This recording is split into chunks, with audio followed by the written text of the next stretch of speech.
لبيك اللهم لبيك لبيك لا شريك لك لبيك إن الحمد والنعمة لك والملك لا Le شريك ministère لك. des Affaires islamiques, del Waqf, de la Dawa et de la guidance au Royaume d'Arabie Saoudite a l'honneur de vous présenter le programme suivant. Rite du Hajj, pas à pas. لبيك اللهم لبيك لبيك لا شريك لك لبيك إن الحمد والنعمة لك والملك لا شريك لك. وإذ بوأنا لإبراهيم مكان البيت ألا تشرك بي شيئا وطهر بيتي للطائفين والقائمين والركع السجود وأذن في الناس بالحج يأتوك رجالا وعلى كل ضامر يأتين من كل فج عميق. La Mecque, cette ville honorée, abrite la Kaaba, qualifiée dans le Saint-Coran de maison antique. C'est là que les cœurs des musulmans de par le monde cherchent refuge. C'est vers elle que s'orientent les fronts et les cœurs en toute humilité et soumission vis-à-vis d'Allah, 5 fois par jour. C'est vers elle que vient le musulman de tout chemin éloigné afin d'accomplir leur rite. C'est autour d'elle qu'ils font le tawaf depuis le jour où Ibrahim, paix sur lui, l'a bâti par obéissance à l'ordre de son Seigneur. Ainsi les musulmans se plient à leur tour à l'ordre d'Allah de faire le pèlerinage à cette maison, laquelle fut la première à être édifiée pour que les gens y adorent Allah, à la lumière d'une guidance et d'une foi dépouillée de toute fausse croyance et de toute conception erronée.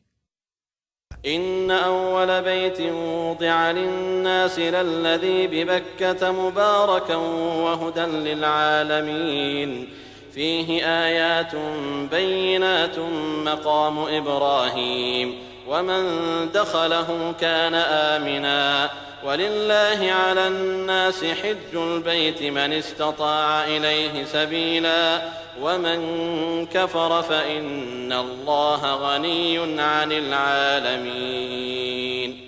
Lorsqu'Allah, exalté soit-il, voulut que la lumière de l'islam voie le jour, il envoya le dernier de ses prophètes, Mohammed, paix et bénédiction sur lui, avec la religion de vérité, et ce afin de la faire triompher sur toute autre religion, de montrer aux gens l'ignorance et l'égarement auxquels ils avaient succombé, et de leur élucider la vérité du culte d'Allah, en raison de laquelle il créa aussi bien les humains que les djinns.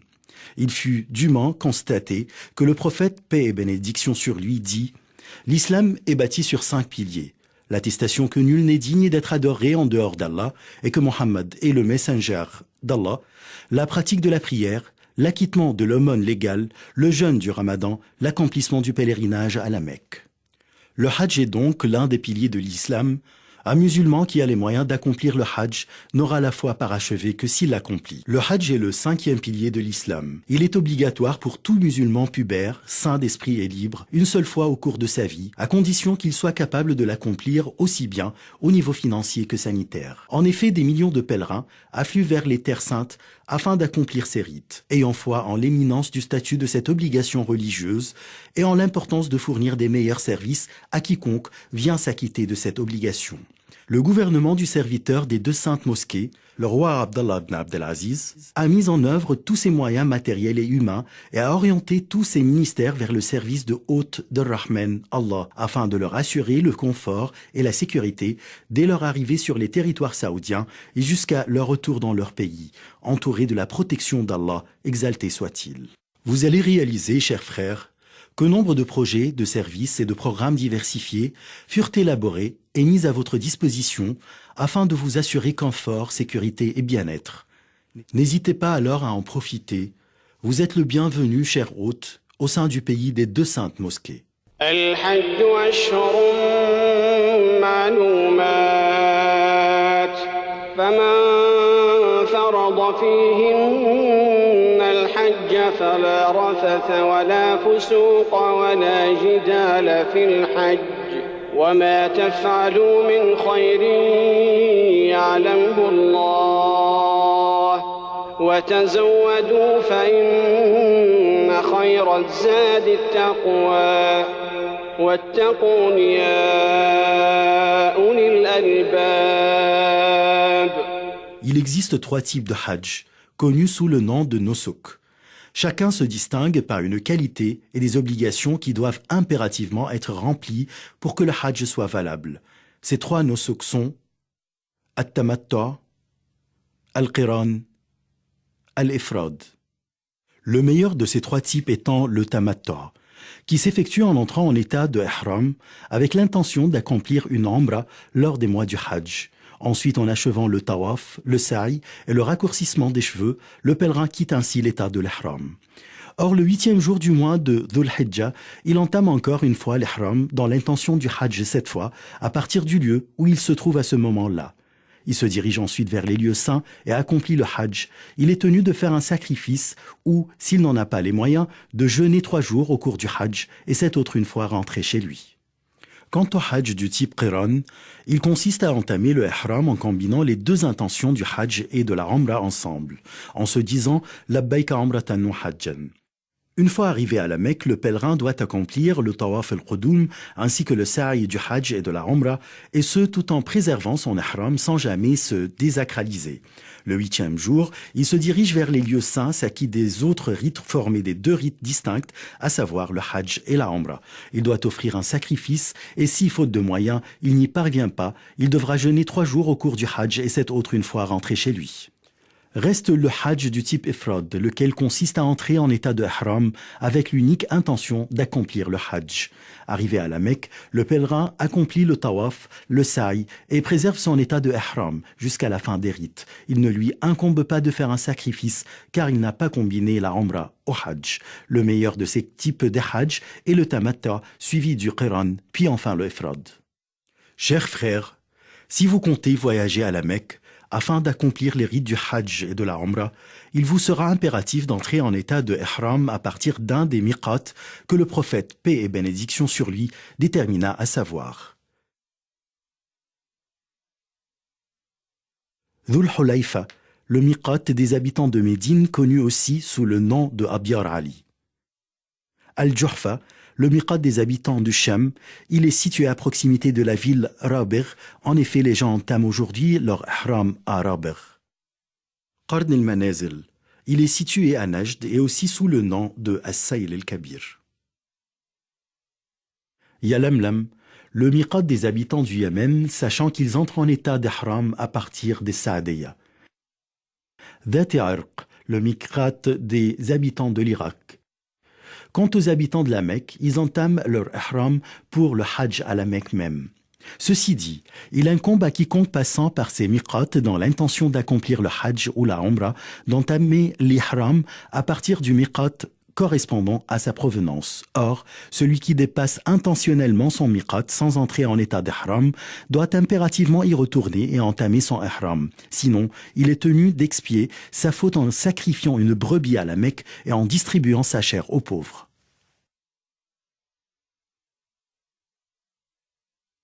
Si donc vous arrivez, chers frères, au miqat en voiture ou autre, prenez un bain, parfumez-vous, si possible, puis mettez les habits du ihram, à savoir un izar et un rida', 2 pièces de tissu blanc sans couture, blanc et propre. Quant à la femme, elle est autorisée à revêtir les habits qu'elle souhaite, pourvu qu'elle ne se pare pas et qu'elle n'exhibe pas ses atours. Ensuite, formulez l'intention d'entrer en état d'ihram pour accomplir la umra. Or, si vous arrivez au miqat par voie maritime ou aérienne, le pilote ou le capitaine ont généralement l'habitude d'annoncer aux passagers qu'ils passent parallèlement au miqat afin de permettre aux pèlerins de porter les habits de ihram. D'ailleurs, il n'y a aucun inconvénient à ce que le pèlerin quitte sa maison vêtu des habits du ihram.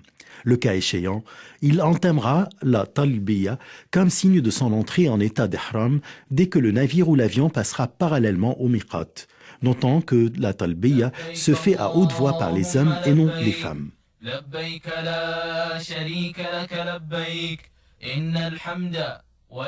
Chers frères, lorsque vous prononcez la talbiya, soit pour accomplir la umra en disant labbayka umra, soit pour le Hajj en disant Labbaika Hajjan, soit pour les deux à la fois en disant Labbaika Umratan wa Hajjan.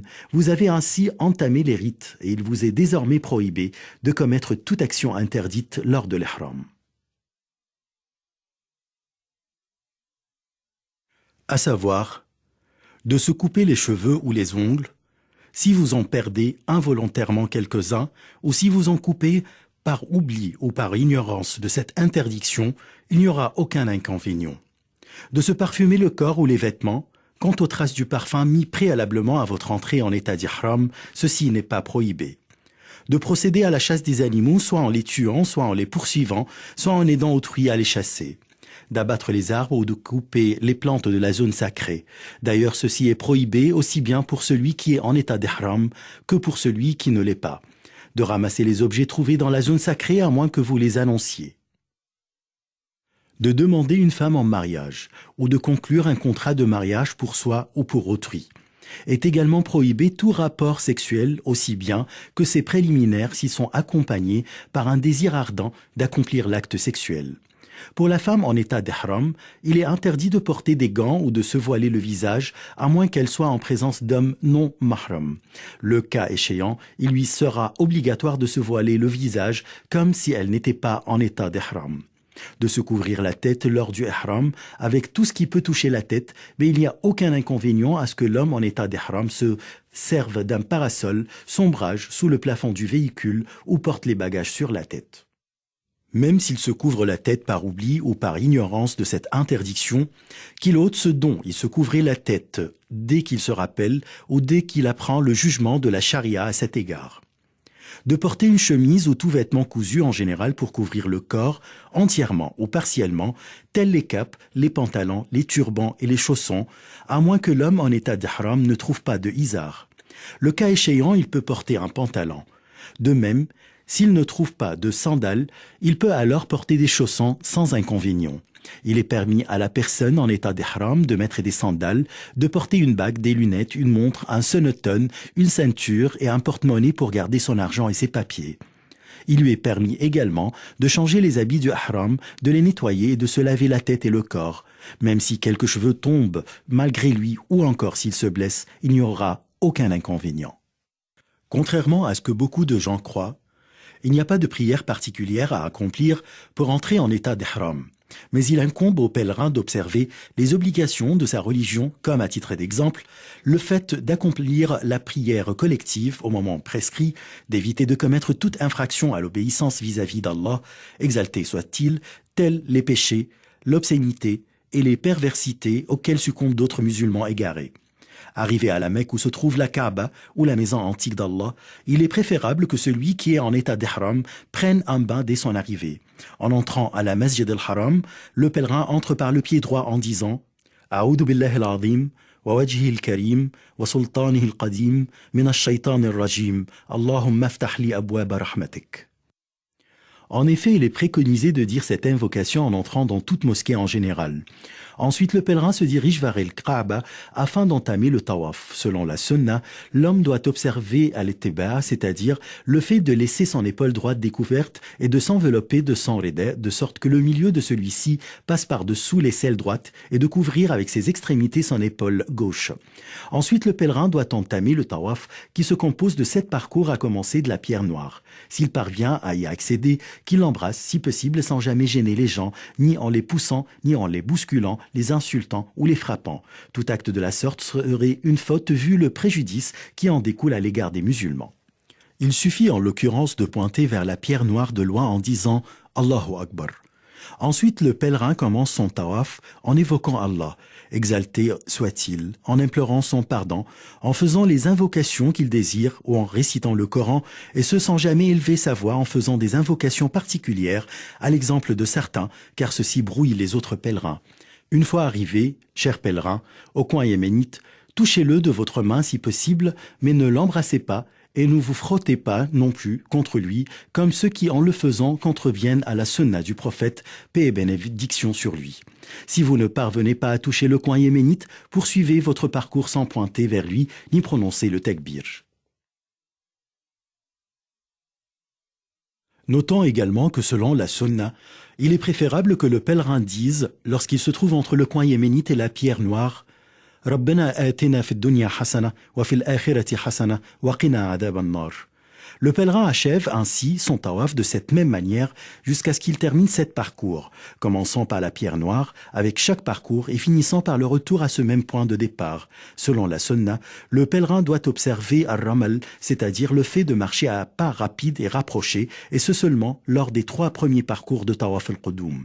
Cependant, il existe des erreurs que certains pèlerins commettent lors de leur tawaf autour de leur Kaaba, comme à titre d'exemple, le fait d'entrer dans le hijr d'Ismaïl lors du tawaf en croyant qu'il en fait partie. En effet, le tawaf à l'intérieur du hijr l'annule car ceci réduit le tawaf prescrit étant donné que, le cas échéant, le pèlerin aurait limité son parcours à une partie de la Kaaba.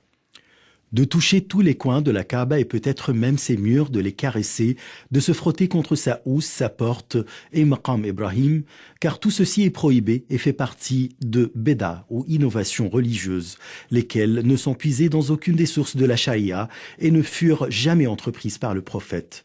D'élever la voix lors du tawaf car ceci dérange les autres, de se bousculer les uns des autres, notamment lorsque les femmes poussent les hommes devant la pierre noire et Maqam Ibrahim, un comportement qu'il faudrait absolument éviter. Une fois le tawaf terminé, vous pouvez recouvrir alors, chers pèlerins, votre épaule droite. Selon la sunna mu'akkada, il faut accomplir 2 rak'ah derrière Maqam Ibrahim si possible, sinon vous pouvez les accomplir à n'importe quel lieu del Masjid al-Haram.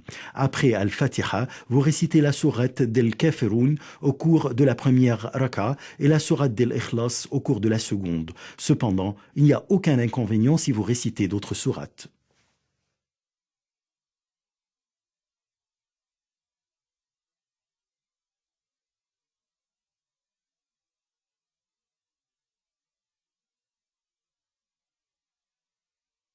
Ensuite, vous vous dirigez vers le monticule As-Safa pour accomplir le sa'i qui se compose de 7 parcours. Lorsque vous vous approchez de Safa, commencez par ce que Allah indique comme début dans le verset et récitez « Inna as-Safa wal-Marwa min sha'air Allah » فمن حج البيت أو اعتمر فلا جناح عليه أن يطوف بهما ومن تطوع خيرا فإن الله شاكر عليم.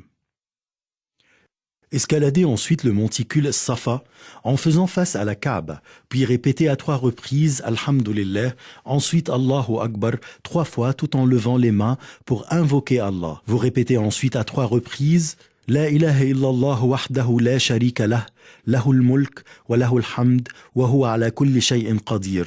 La ilaha illallah wahdah anjaza wa'dah wa nasara 'abdah wa hazama al-ahzaba wahdah. Et il n'y aura aucun inconvénient si vous répétez ce zikr moins que 3 fois. Notons qu'il ne faut lever les mains qu'en faisant les invocations et qu'il ne faut pas pointer avec les mains lors du takbir. Ceci est en effet une des erreurs communes chez nombre de pèlerins. Ensuite, le pèlerin descend de Safa et se dirige vers le monticule d'El Marwa en marchant. Il se met à faire des invocations pour lui-même, pour sa famille, pour l'ensemble des musulmans, et ce jusqu'à ce qu'il arrive au signal vert, à partir duquel il commence à marcher plus vite.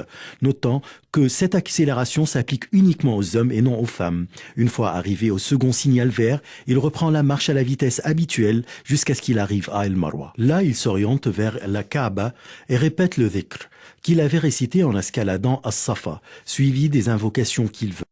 Ensuite, il descend d'El Marwa, marche jusqu'au signal vert à partir duquel il commence à accélérer le pas en parcourant la distance entre ce signal et le second. Ensuite, il reprend sa vitesse normale jusqu'à ce qu'il escalade Safa et ainsi de suite. Au bout de 7 parcours conformément à cette manière, le sa'i sera ainsi achevé, sachant que l'allée de Safa vers El Marwa est comptée comme un seul parcours et le retour d'El Marwa vers El Safa est compté comme un autre parcours. Notons qu'il n'y aura pas d'inconvénient si vous commencez votre sa'i en marchant et que, à cause de la fatigue ou de tout autre problème sanitaire éventuel, qu'Allah vous en préserve, vous poursuivez votre sa'i sur un véhicule. Il est autorisé à la femme en période de menstrue ou de lochi d'accomplir le sa'i sans faire le tawaf, étant donné que le lieu du sa'i ne fait pas partir del Masjid al-Haram. Notons parmi les erreurs fréquentes lors du sa'i, l'accélération des femmes en parcourant la distance entre les 2 signaux verts. Une fois le sa'i achevé, le pèlerin du type tamattu procède au raccourcissement de ses cheveux. Il lui incombe de raccourcir tous ses cheveux, contrairement à la femme qui, elle, raccourcit les siens de la longueur d'une phalangette. Ainsi, le pèlerin du type tamattu aura accompli sa umrah et tout ce qui lui a été interdit durant l'état d'ihram lui deviendra désormais permis. Il est préconisé aux pèlerins de multiplier la talbiya au moment prescrit à cet égard, à savoir depuis l'ihram jusqu'au commencement du tawaf pour la umrah, depuis l'ihram jusqu'au jet de Jamarat al-Aqaba le jour d'Aïd al-Adha. Il dira alors en arabe « Labbaik Allahumma labbaik, labbaik la sharika laka labbaik, innal hamda wa ni'mata laka wal mulk, la sharika lak ». Le 8e jour de Zul Hijja, le jour de Tarwiyah. Ce jour-là, les pèlerins se rendent à Mina en état d'ihram, quel que soit le type de leur pèlerinage, tamattu, qiran ou ifrad, observant ainsi la sunna du messager d'Allah, l'élu, paix et bénédiction sur lui. Il est préférable de se diriger vers Mina avant le temps du zawal, c'est-à-dire avant midi. Les pèlerins y accompliront alors les prières de Zuhr, de l'Asr, de l'Maghrib et de l'Isha et de l'Fajr, et ce en raccourcissant les prières composées de 4 rak'ah sans les combiner ensemble. À cet égard, il n'existe aucune différence entre les habitants de la Mecque et les autres pèlerins. Selon la sunna, le pèlerin passe la nuit à Mina le jour de Tarwiyah. Une fois la prière d'El-Fajr du 9e jour de Zul Hijja accomplie, il faut attendre le lever du soleil puis entamer la marche vers Arafat dans un état de tranquillité et de sérénité, tout en répétant la talbiya et le takbir. Le 9e jour de Zul Hijja, le jour d'Arafat. Ce jour solennel, le jour que le messager d'Allah qualifia du meilleur jour.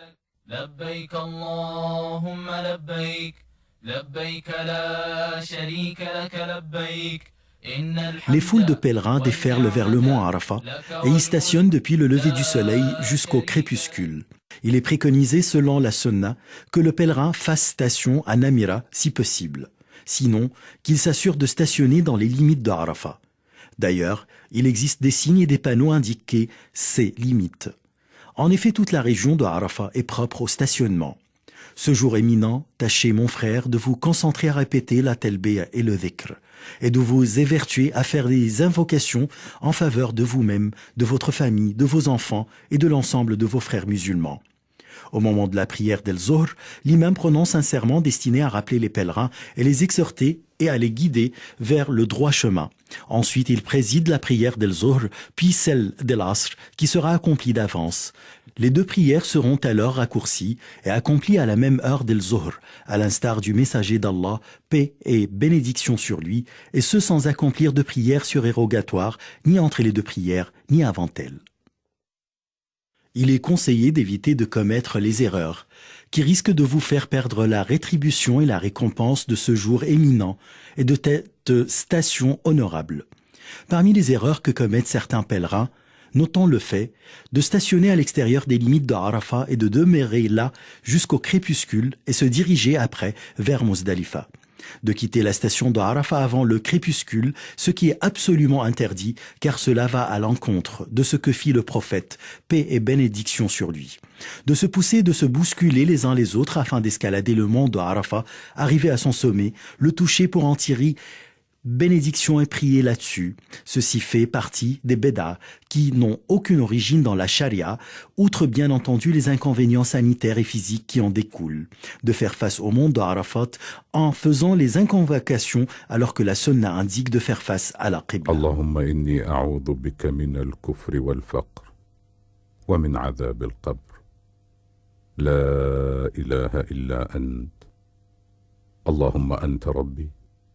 لا إله إلا أنت خلقتني وأنا عبدك وأنا على عهدك ووعدك ما استطعت أعوذ بك من شر ما صنعت وأبوء لك بنعمتك علي وأبوء بذنبي فاغفر لي إنه لا يغفر الذنوب إلا أنت.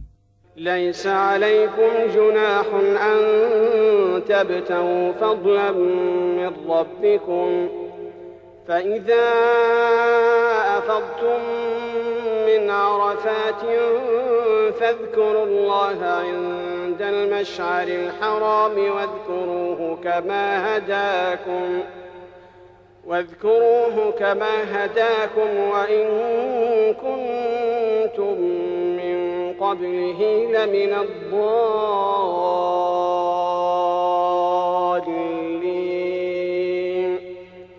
ثم أفيضوا من حيث أفاض الناس واستغفروا الله إن الله غفور رحيم. Après le coucher du soleil du 9e jour de Zulhijjah, les groupes de pèlerins se dirigent, protégés par la bénédiction d'Allah, vers le Mesh'ar al-Haram ou al-Muzdalifa pour y faire la prière del Maghrib et de l'Aïcha, lesquelles seront alors raccourcies et accomplies ensemble dès l'arrivée à Muzdalifa, et ce après un seul adhan et 2 iqama. Les pèlerins y passeront la nuit tout en répétant la talbiya et en faisant les louanges à Allah, car il les a comblés de sa grâce et leur a accordé son bienfait de stationner sur le mont Arafat et assister à ce rassemblement solennel. Cependant, il s'avère impératif de solliciter votre attention sur certaines erreurs que les pèlerins commettent une fois arrivés à Muzdalifa, comme, entre autres, leur départ avant d'accomplir les prières raccourcies del Maghrib et l'Aïcha ensemble, et ce afin de se munir des jamarot ou cailloux, alors que la prière est prioritaire. Il croit qu'il est impératif de rassembler les jamarot de Muzdalifa, ce qui est en fait une erreur à ne pas commettre. En effet, selon la sunna, les pèlerins doivent passer la nuit, comme déjà mentionné, à Muzdalifa jusqu'à la prière d'El Fajr. Il est permis aux femmes, aux faibles et aux enfants de se diriger vers Mina dès la fin de la nuit.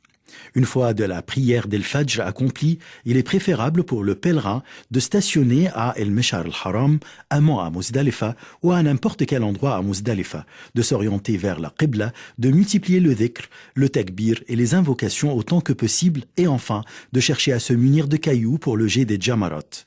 Il doit rassembler 7 cailloux qui soient un peu plus grands qu'un pois chiche pour le rite du jet de jamarot al-Aqaba al-Kubra. Il pourra rassembler le reste des cailloux de Ména et poursuivre ainsi son chemin vers Ména avant le lever du soleil avec la bénédiction d'Allah, tout en répétant la talbiya en toute humilité et en multipliant le dhikr. Une fois arrivé à Ména, le pèlerin doit s'empresser d'aller à Jamarat al-Aqaba, situé à proximité de la Mecque. Là, il cessera alors de répéter la talbiya et commencera à lancer sur Jamarat al-Aqaba 7 cailloux consécutifs en disant Allahu Akbar lors du jet de chaque caillou. Ensuite, il égorge une bête pour le sacrifice. S'il lui incombe de le faire, il en mange et il en donne à manger aux pauvres. Enfin, il doit se raser les cheveux ou bien les raccourcir. En fait, il est préférable de couper ses cheveux à l'aide du rasoir. Quant à la femme, elle raccourcit également ses cheveux, mais seulement de la mesure d'une phalangette. Cet itinéraire à suivre est le meilleur à cet égard. Cependant, il n'y a aucun inconvénient si certains de ces actes devancent d'autres. Allahu Akbar, Allahu Akbar, Allahu Akbar. La ilaha illallah, Allahu Akbar. Allahu Akbar wa lillahil hamd. Allahu Akbar, Allahu Akbar, Allahu. Les musulmans des 4 coins du monde, aussi bien que les pèlerins à Ména, en particulier accueillent tous les jours de Eid al-Adha avec un ravissement extrême, réjouis de la grâce dont Allah les a dotés et se souciant de s'approcher davantage d'Allah, en égorgeant leurs bêtes. D'ailleurs, l'organisation et la gestion saoudienne de la viande des sacrifices fournit aux pèlerins une véritable aide à accomplir ce rite. Il est à noter que certains pèlerins commettent certaines erreurs lors du jet des jamarot, comme par exemple la croyance de certains qu'ils sont en train de lancer ces cailloux sur des démons, ce qui suscite leur colère et les pousse à insulter ceux-ci. Or, le jet des jamarot ne fut légiféré que pour évoquer Allah.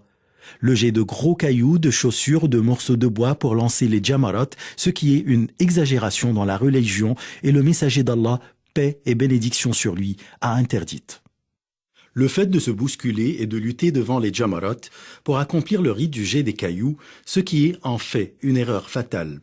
Le pèlerin est tenu de faire preuve d'indulgence à l'égard de ses confrères et de chercher à jeter les jamarot dans le bon endroit de sorte que le caillou lancé tombe dans la circonférence de la jamara, qu'il parvienne à frapper son poteau ou pas. Le jet de tous les cailloux ensemble, car le cas échéant, ceci sera considéré comme le jet d'un seul caillou. C'est que, selon la sunna, il faut lancer les cailloux l'un après l'autre en prononçant le takbir après le jet de chaque caillou. Une fois la jamara de l'Aqaba lancée, les cheveux rasés ou raccourcis, le pèlerin a ainsi partiellement quitté l'état d'ihram. Il peut en l'occurrence mettre ses habits et tout ce qui lui a été interdit devient désormais permis, exception faire du rapport sexuel avec son épouse.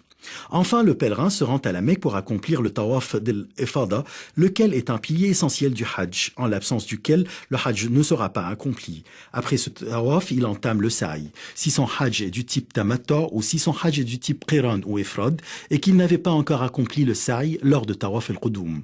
Le cas échéant, le pèlerin doit entamer le sa'i tout en sachant qu'il est permis d'ajourner le tawaf d'El-Ifada après l'écoulement des jours de Ména et le retour à la Mecque une fois le jet des cailloux achevé.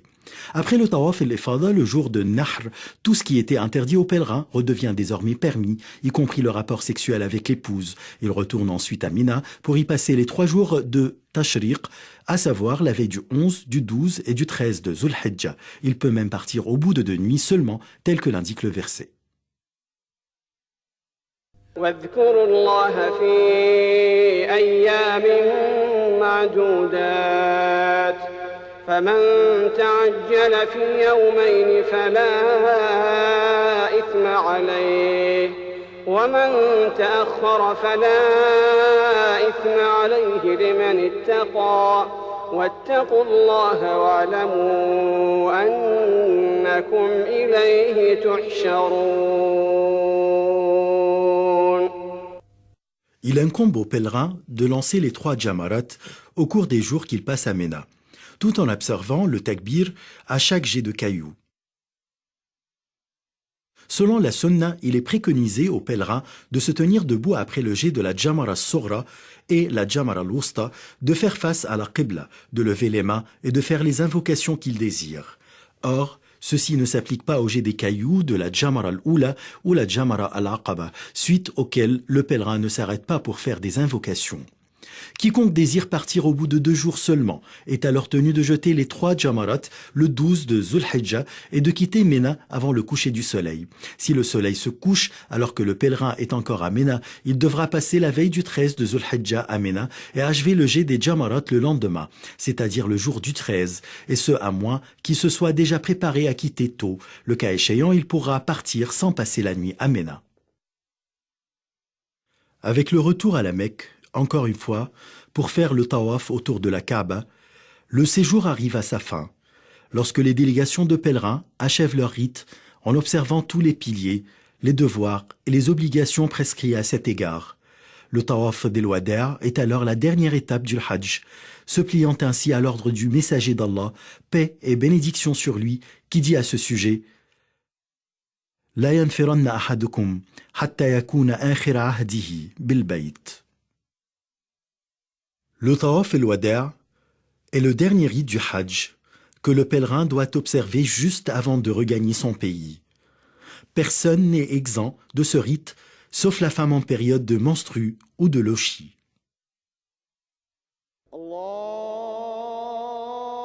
Médine est la visite de la mosquée du prophète.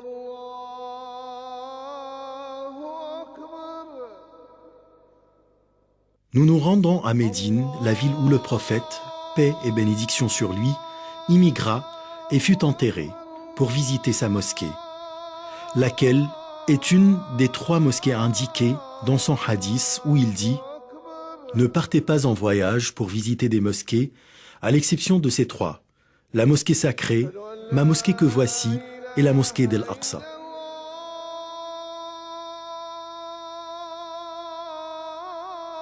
En effet, bien que la visite de la mosquée du prophète ne fasse pas partie des conditions ou des obligations rituelles du Hajj, ni que rien ne la lie au Hajj et qu'elle ne nécessite pas d'être en état d'ihram, elle est permise, voire préférée, à n'importe quel moment de l'année. Étant donné qu'Allah a facilité aux pèlerins d'avoir accès au pays abritant les 2 saintes mosquées, il est préconisé, selon la sunna, de visiter Médine afin d'accomplir la prière dans la mosquée du prophète, une prière qui vaut mieux que 1000 prières dans toute autre mosquée, hormis Al-Masjid al-Haram, où la prière vaut mieux que 100 000 prières dans toute autre mosquée. Ensuite, le pèlerin peut saluer le messager d'Allah, paix et bénédiction sur lui. Une fois arrivé chez visiteur à la mosquée du prophète, entrez d'abord du pied droit, commencez par la basmala et la prière pour le prophète, paix et bénédiction sur lui, puis implorez Allah de vous ouvrir les portes de sa miséricorde en disant Bismillah wa salatu wa salam ala rasoulih, a'udhu billahi al-azim wa wajhihi al-karim wa sultanihi al-azim min ash-shaytan ar-rajim, Allahumma aftah li abwaba rahmatik. D'ailleurs, il est également préconisé de dire cette invocation en entrant dans toute autre mosquée. Une fois entré à la mosquée, accomplissez les 2 rak'ah de la prière de la salutation de la mosquée. Il est préférable d'accomplir cette prière dans Ar-Radwa. Sinon, vous pouvez l'accomplir à n'importe quel endroit dans la mosquée. Ensuite, dirigez-vous, chers visiteurs, vers le tombeau du prophète, paix et bénédiction sur lui. Tenez-vous debout devant lui et commencez par cette salutation en disant avec bienséance et à mi-voix Assalamu alayka ayyuhan nabiyyu wa rahmatullahi wa barakatuh. Allahumma atihi al-wasilata wal-fadila wa ba'athu Allahu al-maqam al-mahmoud alladhi wa'adtah. Allahumma ajzihi an ummatihi afdala jaza'. Ensuite, tournez-vous un peu vers la droite pour vous tenir devant le tombeau de Abu Bakr as-Siddiq, saluez-le et implorez Allah de lui accorder sa miséricorde, son pardon et son agrément.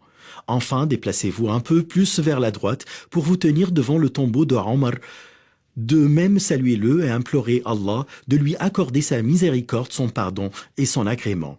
À ce sujet, rappelons que certains visiteurs de la mosquée du prophète commettent des erreurs jugées en fait comme béda, qui n'ont aucune origine dans la charia, ni furent-elles rapportées par aucun des compagnons, qu'Allah soit satisfait d'eux. Notant, à titre d'exemple, parmi ces actes, le fait de se frotter contre la fenêtre de la chambre et les coins de la mosquée et de faire face au tombeau en faisant les invocations, alors que c'est vers la Qibla qu'il faut se diriger lors des invocations. Selon la Sunna, il vous est conseillé de visiter les tombeaux des gens de Al-Baqiya où furent ensevelis nombre de compagnons, entre autres le 3e calife Othman ibn Affan, qu'Allah soit satisfait de lui. Il vous est préconisé également de visiter les tombeaux des martyrs de la bataille Uhud et entre autres celle du maître des martyrs Hamza ibn Abd al-Muttalib.